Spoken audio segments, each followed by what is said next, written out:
ముఖ్యమంత్రి కేసీఆర్ నాటి తెలంగాణ పరిస్థితులను అసెంబ్లీ సాక్షిగా ఏకరువు పెట్టారు. నాడు దుబాయ్, ముంబై, బొగ్గుబాయిగా పాలమూరు ప్రజలు వలసపోయారని ఆవేదన వ్యక్తం చేశారు. ప్రసంగం మొదలు కాగానే విద్యుత్ కోతలు, నాటి పాలనలో పెంచిన విద్యుత్ ఛార్జీలతో తెలంగాణ ప్రజలు దుర్భర జీవితాన్ని అనుభవించారని గుర్తు చేశారు. 2001 తర్వాత తెలంగాణ ఉద్యమం ఊపందుకుందని కేసీఆర్ అన్నారు. తెలంగాణలో భయంకరంగా వలసలు పెరిగిపోవటం, కాకతీయ రాజులు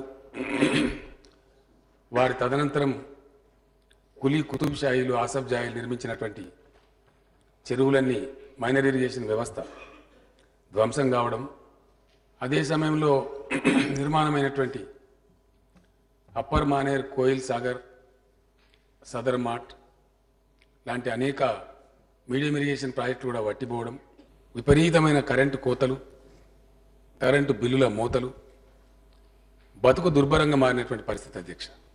ఆ రోజు తెలంగాణ బతుకు బొంబాయి, దుబాయి, బొగుబాయి అనే పరిస్థితి అధ్యక్ష. ఒక్క మహబూబ్ నగర్ జిల్లా నుంచే 15 నుంచి 20 లక్షల మంది ప్రజలు పొట్టచేత పట్టుకొని అన్నమో రామచంద్రాన్ని అలమటించి వలసలు పోయే పరిస్థితి అధ్యక్ష. భారతదేశంలో ఎక్కడ ఏ నిర్మాణం జరిగినా పాలమూరు కార్మికులు పనిచేస్తూ కనిపించేటువంటి దృశ్యం చాలా భయంకరమైన పరిస్థితి అధ్యక్ష. నాగార్జున సాగర్ కుడి కాలువ, ఎడమ కాలువ విషయంలో ప్రభుత్వం ఎంతో వివక్ష కొనసాగించిందన్నారు తెలంగాణ ముఖ్యమంత్రి కేసీఆర్. అసెంబ్లీలో సమగ్ర జల విధానంపై కేసీఆర్ ప్రసంగించారు. కుడి కాలువపై లిఫ్ట్కు విద్యుత్ బిల్లులు ప్రభుత్వం చెల్లిస్తే ఎడమ కాలువపై బిల్లులు రైతులే చెల్లించాలని నాటి చంద్రబాబు ప్రభుత్వం వివక్ష చూపిందన్నారు కేసీఆర్. ఆర్డీఎస్ ద్వారా తెలంగాణ నీళ్లు సైతం మళ్లించారని దుయ్యబట్టారు సీఎం. ఇదే శాసనసభలో ఇప్పుడు మంత్రి చందులాల్ గారు కూర్చున్న ప్లేస్లో నేను కూర్చొని నాటి ముఖ్యమంత్రి గారిని ప్రశ్నించడం జరిగింది అధ్యక్ష. నాగార్జున సాగర్కు 2 కాలువలు ఉంటే 2 కాలువల మీద కూడా లిఫ్ట్లు ఉన్నాయి అధ్యక్ష. కుడి కాలువల మీద లిఫ్ట్లు ఉన్నాయి, ఎడమ కాలువల మీద కూడా లిఫ్ట్లు ఉన్నాయి. ఎడమ కాలువ మీద తెలంగాణ లిఫ్ట్లు అధ్యక్ష, కుడి కాలువ మీద ఆంధ్ర ప్రాంతంలో ఉండే లిఫ్టులు. కుడి కాలువ మీద ఉన్న లిఫ్టులను పూర్తి స్థాయిలో ప్రభుత్వమే నిర్వహించి వాటి కరెంటు బిల్లులు కూడా ప్రభుత్వమే చెల్లించడం, ఎడమ కాలువ బిల్లులు మాత్రం తెలంగాణ రైతాంగం మీద వేయడం అనే వివక్ష స్పష్టంగా కొనసాగుతూ ఉండేది. నాటి ముఖ్యమంత్రి గారు నేను అక్కడి నుంచి ప్రశ్నించిన అధ్యక్ష, ఇది వివక్ష నిదర్శనం కాదా? ఒకే ప్రాజెక్టు కింద ఉండే 2 కాలువల మీద జరుగుతున్న వివక్ష కాదా అని అడిగితే ఆ రోజు ఆ ప్రభుత్వం రియలైజ్ అయ్యి జీవోను కూడా మార్చి మేమే బిల్లులు చెల్లిస్తాం, ప్రభుత్వమే చెల్లిస్తామని ఆనాడు ప్రభుత్వం వచ్చిన విషయం తమరికి కూడా తెలుసు అధ్యక్ష. ఉమ్మడి ఆంధ్రప్రదేశ్లో ప్రాజెక్టుల నిర్మాణాల్లోనూ తెలంగాణ ప్రాజెక్టులను కింద వరుసలో ఉంచారని నాటి పాలనపై ఆగ్రహం వ్యక్తం చేశారు కేసీఆర్. తెలంగాణ ఉద్యమం నీళ్లు, నిధులు, ఉద్యోగాల కోసమే మొదలైందన్నారు.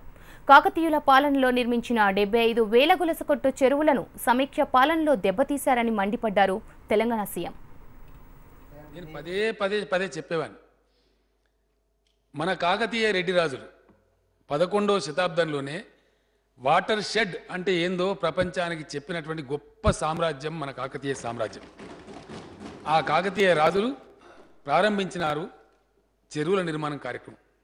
వారికి భగవంతుడు ఎట్లా మనసు కలిగించినారో అద్భుతమైనటువంటి చైన్ ట్యాంక్స్, గొలుసు కట్టు చెరువుల యొక్క నిర్మాణం చాలా అద్భుతంగా చేసినారు అధ్యక్ష. ఏ గ్రామంలో తెలంగాణలో చూసినా కాకతీయ రెడ్డి రాజుల యొక్క శిలాశాసనం, ఆ గ్రామం చెరువు కట్ట మీద ఒక యాప చెట్టో మరో చెట్టో ఉంటుంది, కింద పోచమ్మ గుడో, దుర్గమ్మ గుడో, మైసమ్మ గుడో ఉంటుంది. అక్కడ కాకతీయ రెడ్డి రాజుల నాటి శిలా శాసనం కూడా ఉంటుంది అధ్యక్ష. చాలా గ్రామాలు వాళ్ళు కాపాడుకున్నారు ప్రేమతో, పోయిన గ్రామాలలో పోయినాయి, ఆ శాసనాలు కూడా ఉన్నాయి అధ్యక్ష. ఆ విధంగా 75,000 పైచిలకు చెరువులు ఆనాటి కాకతీయ సామ్రాజ్యం తెలంగాణలోని వేరియస్ గ్రామాలలో, జిల్లాలలో నిర్మించింది అధ్యక్ష. ఆ తదనంతరం వచ్చినటువంటి మన కులీ కుతుబ్ షాహీ నవాబులు వాళ్ళు కూడా ఆ సాంప్రదాయాన్ని కొనసాగించినారు. ప్రపంచంలోనే మొట్టమొదటి మేజర్ ఇరిగేషన్ ప్రాజెక్టును నిజామాబాద్ జిల్లాలోని నెలకొల్పారని గుర్తు చేశారు కేసీఆర్. నిజాం సాగర్ ద్వారా 1 కోటి ఎకరాలకు పైగా సాగులోకి తెచ్చిన ఘనత నాటి నిజాం నవాబులదన్నారు. కృష్ణా, గోదావరి బేసిన్లో నీటితో తెలంగాణను ఎలా సుస్థిశామలం చేయాలన్న ఉద్దేశంతో సాగునీటి రంగ నిపుణులతో సమీక్ష నిర్వహిస్తున్నామన్నారు తెలంగాణ సీఎం. తెలంగాణ, ఏపీకి పొరుగు రాష్ట్రాల ప్రాజెక్టులతో ముప్పుందన్నారు కేసీఆర్. ఒకప్పుడు తెలంగాణలో అత్యంత ధనికమైన జిల్లా ఏదంటే నిజామాబాద్ జిల్లా అధ్యక్ష. అందరికంటే ముందు కూడా నిజామాబాద్ జిల్లా ఉండేది. కానీ ఈరోజు పరిస్థితి మారిపోయి నిజామాబాద్ నుంచే దుబాయ్ బొంబాయి పోయి ఆడ కలిబిల్లు అయిపోతున్న ప్రజలను చూస్తూ ఉన్నాం అధ్యక్ష. ఇది సమైక్య రాష్ట్రంలో మనకు సంభవించినటువంటి దుస్థితి. ఆ నిజాం సాగర్ వట్టిపోయేటట్టు చేసిన ఘనత ఆంధ్రప్రదేశ్ సమైక్య పాలకులదని చెప్పి మనవి చేస్తా ఉన్నా అధ్యక్ష. ఆనాడు నిజాం సాగర్ లాంటి మేజర్ ఇరిగేషన్తో ప్రాజెక్టు సదర్ మార్ట్ కావచ్చు, మెదక్ జిల్లాలో గణపురం ఆనకట్టు కావచ్చు, అదేవిధంగా అప్పర్ మానేర్ ప్రాజెక్టు కావచ్చు, కోయిల్ సాగర్ ప్రాజెక్టు కావచ్చు, ఇట్లాంటి మీడియం ఇరిగేషన్ ప్రాజెక్టులు కూడా ఆసిఫ్ జాహీ నిజాములు కట్టించినారు అధ్యక్ష. దాని పుణ్యమా అని చెప్పి మేజర్ ఇరిగేషన్ కింద 3 లక్షలు అంటే నిజాం సాగర్ 2.75, మిగతా కాకతీయ రెడ్డి రాజులు ప్లస్ ఆసిఫ్ జాహీ నిజాములు కట్టించినటువంటి మీడియం ఇరిగేషన్ ప్రాజెక్టులు వాటి కింద ఒక 2 లక్షల చిల్లర ప్లస్ మైనర్ ఇరిగేషన్ కింద 15 లక్షల చిల్లర ఎకరాలు 1956 నాటికే తెలంగాణలో నీటిపారుదల వ్యవస్థ ఉండే అధ్యక్ష.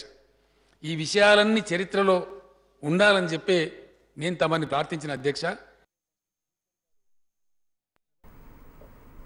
కృష్ణా నది నీళ్లు పని అయిపోయాక గోదావరి మీద ఉమ్మడి రాష్ట్ర పాలకులు పడ్డారు. పోలవరం పూర్తి చేయాలని వైఎస్ అనుకున్నారు. తెలంగాణలో ఉద్యమం నడుస్తుంది కాబట్టి ఇక్కడ ప్రాణహిత చేవెళ్ల పేరు చెప్పారు.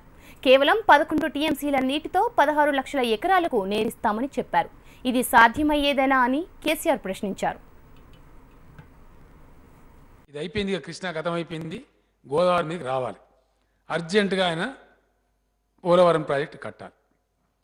తెలంగాణలో ఉద్యమం ఉంది, మరి ఏం చేయాలా?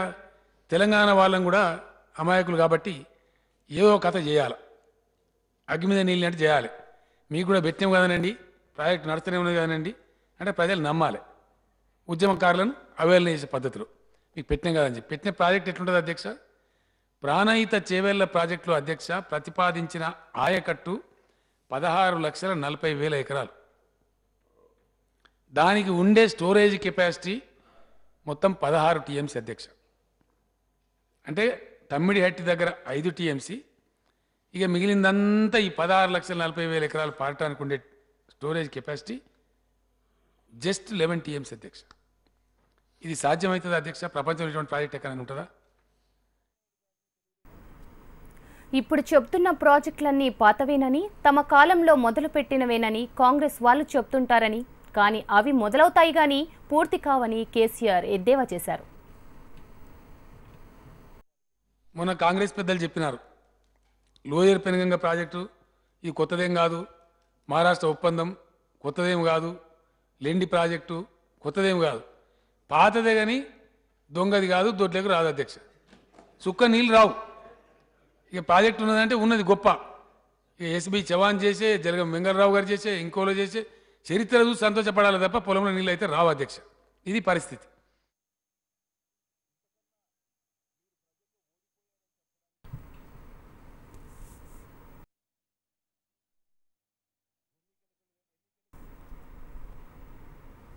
ఎందరూ అడ్డుపడ్డా పోతిరెడ్డిపాడును పూర్తి చేశారని కేసీఆర్ మండిపడ్డారు. తెలుగు గంగ కింద మొదలుపెట్టి చివరకు 65,000 క్యూసెక్కుల నీటితో పోతిరెడ్డిపాడు రిజర్వాయర్ను నిర్మించారని ముఖ్యమంత్రి చెప్పారు. 65,000 క్యూసెక్కుల సామర్థ్యానికి పెంచి పరిస్థితి అధ్యక్ష. 65,000 క్యూసెక్కుల సామర్థ్యంతో తమకు కనిపిస్తూ ఉంది ఇక్కడ. ఇవన్నీ గౌరవ సభ్యులకు ఇచ్చిన పెన్ డ్రైవ్లో ఉన్నాయి, వాళ్ళు కూడా చూసుకోవచ్చు. ఈ రకంగా అనంతపురం వరకు ఇక్కడ వరకు వెలిగోడు అధ్యక్ష. ఇది ఈ వెలుగోడులో పోసుకొని ఇక్కడ నుంచి మీద మీద డివిజన్ అయింది అధ్యక్ష. ఇక్కడ నుంచి 3 కాలువలు పోతా ఉన్నాయి, స్పష్టంగా మనం చూడవచ్చు.